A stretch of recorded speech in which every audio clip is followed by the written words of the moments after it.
Out of the sun if you keep... I made a film. I'm a short film director, officially. It's called We Were Friends. It's on YouTube right now. It's on my channel. Go watch it. It's pretty good. I'm happy with it. I'm fortunate enough to have made something that I'm proud to say I think is good. Yes! So I thought I'd talk about the process of making it and some of the themes and why I thought they were important to address. You are technically watching a reaction video, so I've cheated you. I lied to you. I manipulated you. Okay, so we're just gonna go through it.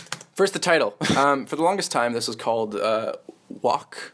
The Walk, I think. The idea was two friends go for a walk, and that's the entire film. So it's just like, okay, well, it's The Walk. Unfortunately, there's a lot of short films out there called The Walk, so it was pretty cliched, and I really wanted mine to have its own identity to it. In the process of cutting down almost every single scene, I ended up with these two characters that the audience actually doesn't know that much about. So I had to explain to the audience that they were friends, and I was wondering how to do that, and I thought I could just put it in the title. It's not just a title to call it just because I wanted to call it something. It's explaining something to the audience. It tells you what the relationship is before the film starts and after it ends. A lot of this is just going to be me talking about my idea of the film. Technically, it's art. It doesn't even matter what my opinion is. You know, whatever you think the film means is the right answer. So from my point of view, the idea was that two friends who haven't spoken in a long time meet up again.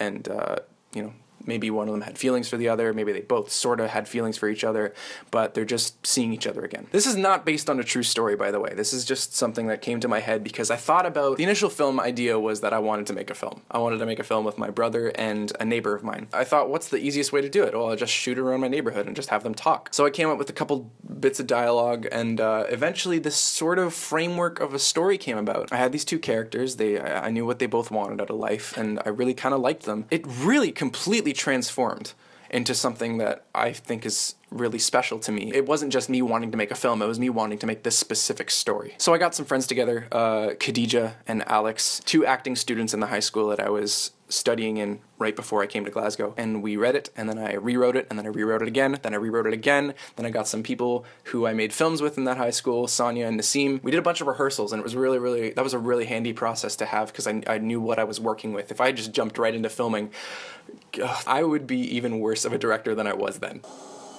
So the opening bit with him in front of the door, knocking on the wrong door, I just thought was kind of funny, kind of showed his character a little bit, and also established that the relationship wasn't so concrete. There was a little bit of tension there. It's also a tiny microcosm for the ending, because he's at the wrong place. He read the wrong directions. He thought he knew what was going on. It's like a little metaphor. Looking back, I wish I did like a Wes Anderson sort of wide shot where you just see him going through the entire process of walking awkwardly to her place where they couldn't quite talk to each other. I thought that was really amusing. It kind of works, but it could have worked better. If you have a better idea.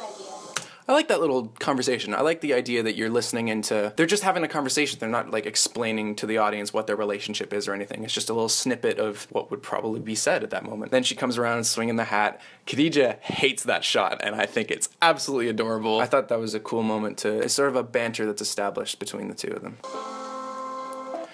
Oh, this song. Oh my god. Okay, so one of my favorite musicians of all time is Sleeping at Last. Ryan O'Neal is a beautiful man, and his instrumental music is incredible. I did this legally. I officially licensed the music through his management, and it was a really interesting process, and I had to fill out a bunch of forms, and I'd never done that before. It's not something I want to do again unless I have an actual budget, but I thought it was really important to establish this as like a proper film for me to officially license a song, and it feels really good to have some proper music behind my film instead of just me on the guitar. This song's kind of full of adventure and life, and this has always been my forte in filmmaking, is doing little montages of people hanging out and enjoying themselves and editing it together in some sort of way that you would understand the relationship and feel a bond between the two of them. It's just a style I developed over the years of having a camera and shooting people. It's like I would shoot my friends and they were all having a good time, and I got pretty good at communicating relationships between people. So I thought, hey, I'm making a film, why not capitalize on that ability? And I used that sort of strength of mine throughout the majority of this film. I just knew what I wanted out of it immediately, and I just told them, hey, go and play. Go hang out with each other. They weren't acting, they weren't saying lines, they were just hanging out, being people, which is all I really wanted, and that's why it has such a grounded feel to it. That's why it feels really real. They're not playing characters. I didn't give them lines. I just let them hang out, and I just told them who their characters were and that they could just be, which is an actor's dream. As an actor, if I got that direction, I'd be so happy. That was really handy for me because as an actor, I know what actors can work with, and I know what to say that would get an actor excited and really want to have fun in this scene. And I pretty much got exactly what I wanted from them. Of course, that cartwheel over the sunset. I mean, we filmed it during golden hour because I knew I just wanted to get all that golden hour lighting. That cartwheel was part of another scene, one of the scenes that I had cut, where it's this really heavy-handed metaphor about whether or not you should kiss a person by doing a cartwheel, and it's dumb. I'm glad I shot it, but I'm really glad I cut it. The best actors in the world cannot make dumb dialogue like I write work. An instinct that a lot of people have when cutting is cutting when the music really hits. For me, what I've found is it's really gratifying and shows a lot of restraint to hold on a shot and have the drop hit in the middle of a shot. Like, for example, when this piano hits, it's after they've been running for a while.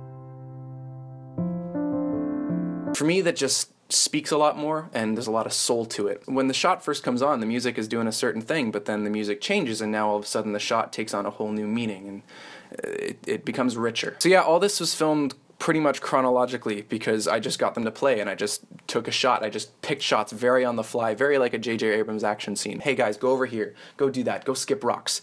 And I would just follow them and do it, and they were just playing. Khadija said this was her favorite part of the entire filming, but it's also the first thing that we did, so clearly everything went downhill after that. I knew that these guys had good instincts, and I just wanted them to follow those instincts because I knew we were all on the same level as far as what we were trying to do with this scene. You don't find people who you can work intuitively with very often, and I really appreciate them and all the work that they did, and I would gladly work with them again because I know I can work intuitively and not really have to explain too much to them. That's a working relationship that I really value.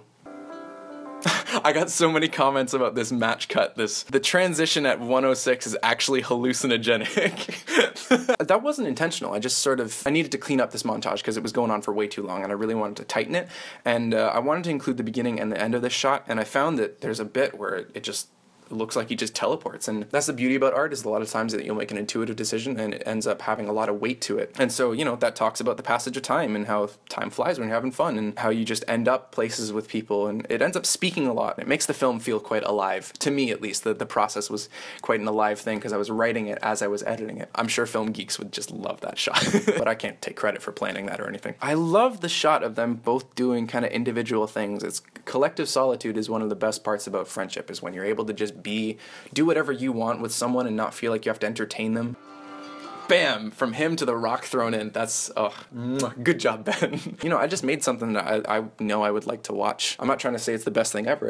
I just made something that suits my tastes, so I can enjoy it a lot. Oh, we were so lucky to have a swan come over. God, the swans in Lake Ontario. I miss this lake. I'm gonna miss home now. This entire park has just been my entire childhood. I used to go on walks with my mom there, and I really like this focus on Khadija's face. It looks like she's having some sort of profound moment. That was really important for me to establish for two reasons. One, because I think it's really honest, because I have a lot of those when I'm hanging with friends where I just realize that this is what I want out of life. This is beautiful. Feeling a real moment of clarity, and I tried to get her to capture that. God, look at that face. It's just so open and receptive, and you can just imprint so many emotions on that face.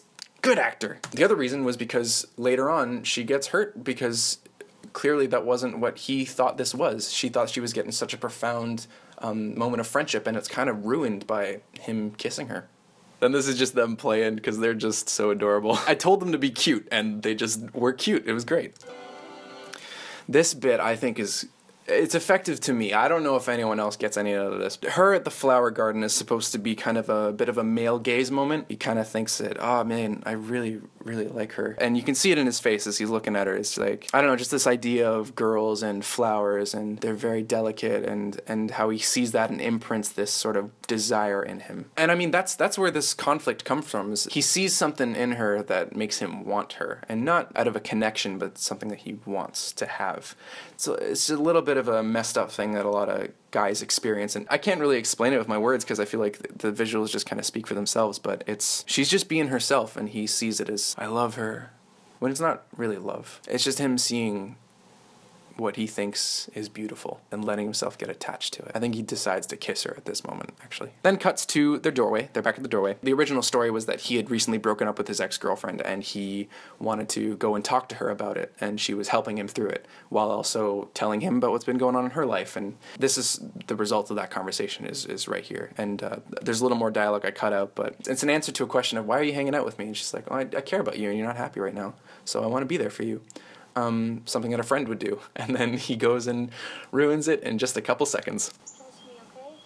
That little shoulder rub is just so genuine and real. God, I feel bad for having to put them through this emotional turmoil that they're about to go through, but Alex really sold this. Yeah. He really understood what I was going for as far as the immaturity of guys and thinking what you really want out of people and not realizing that you can just be as happy with a person platonically. You can really hurt people if you assume too much. She really cares about him, but he's taken that and running with it in the wrong direction. And then he kisses her, and she sort of kisses back because it was always intended that whether or not she likes him was up to the audience, and I didn't want ever to tell them. In my head, she does. The important thing was that the bond that they had was as friends, and he undercuts it and kind of cheapens it a little bit by making it romantic and about him getting a kiss out of her in the end. And that's hurtful. It'd be hurtful to me if I considered someone a friend and they just kind of went and kissed me, and I just...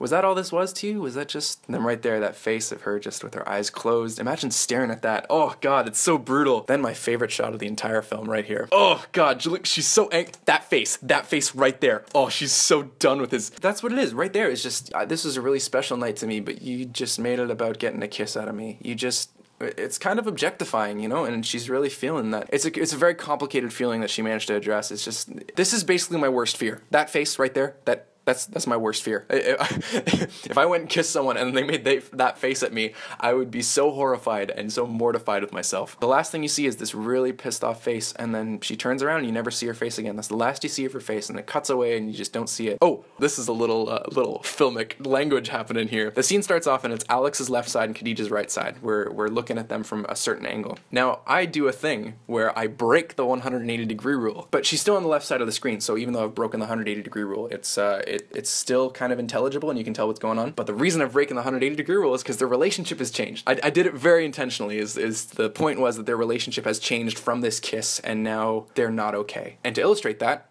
I shoot them from the other side. And it's just silence. Just deafening silence. The worst kind of silence in the world is just when something's just happened and neither of them know what to say, and he's messed up and he wants to apologize, but he knows that nothing he'll say will fix it.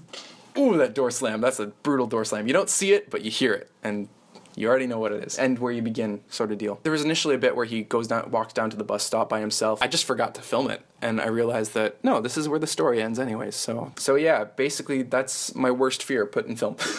No, I think it's a story about young guys and what we go through when we think we know what love is and we think we know what we want, when really we're just reading into situations. And that's a really sucky situation to be in that I feel like a lot of guys have gone through.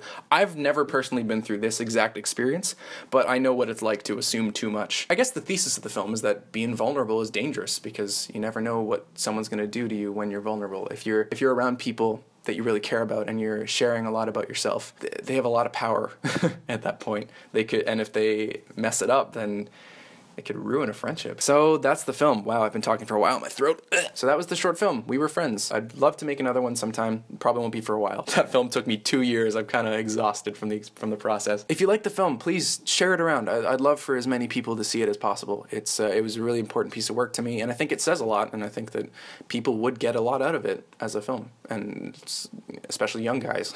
and let me know what you think of the film down below, and if you have any other thoughts that you thought maybe I could have done better and stuff. I know there's a lot of things I could have done better. I think I made the best possible film I could have with the footage I got. Next time, I just got to get better footage. I'll see you quite soon. I'm going to make more videos for you.